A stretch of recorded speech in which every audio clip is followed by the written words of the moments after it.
it's an actual working light. To take a structure and give it new life is powerful.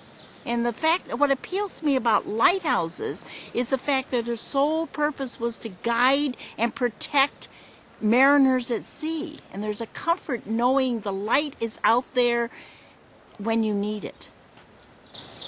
The magical miracle day here in Mackinac City with the 140th anniversary of the Mcgulpin Point Lighthouse and relighting ceremony. It was for 103 years. It was in private hands. And the thing that's interesting, Dan, is that the owners, the three private owners, kept it in super shape. They respected the historicity, if you will, of the lighthouse, the exterior and interior. And so when it came down to the point of Emmett County being interested in purchasing it, they said, yeah, we're interested in purchasing it, but the Great Lakes Lighthouse Keepers have to try to assure us that they can turn this back into a navigational aid. What you are standing in is a replica of the original lantern that was installed here when the lighthouse was built in 1868 and 1869. After the lighthouse was disestablished in 1906, the lantern and the lens inside were removed for use elsewhere, and it sat headless until this April when this new lantern was put on here. After Emmett County purchased the lighthouse, they asked Glica if we felt it would be possible to reactivate the lighthouse and put it back the way it was, and we said no problem. And contracts were issued to Moran Iron Works to build the actual lantern itself, and the brass vents that you see on the wall, those were cast by Adams Casting in Bay City.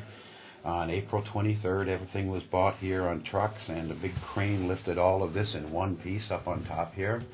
And then the week after, they put the glazing in the windows.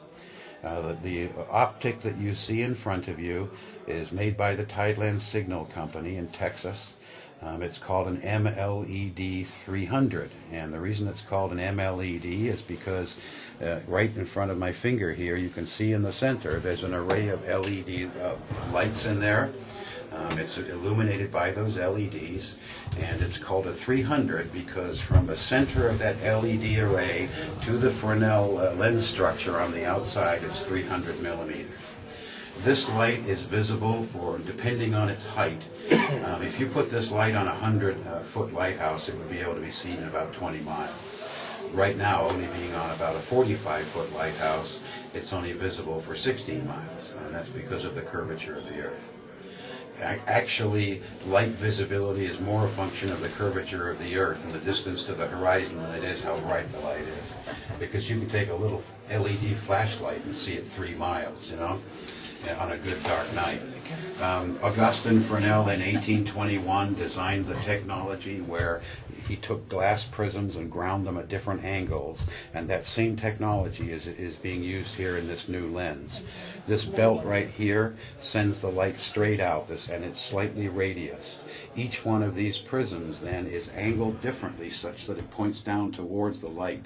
The light comes through that prism, bounces twice through it, and then comes out horizontally. So all of this light is sent straight out horizontally and not wasted to the sky and the floor.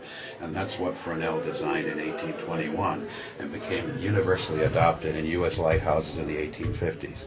But those, of course, were made of glass. The original lens that was in here was a 3.5 order Fresnel lens, and it would have stood about twice as tall as this one and been visible the same distance.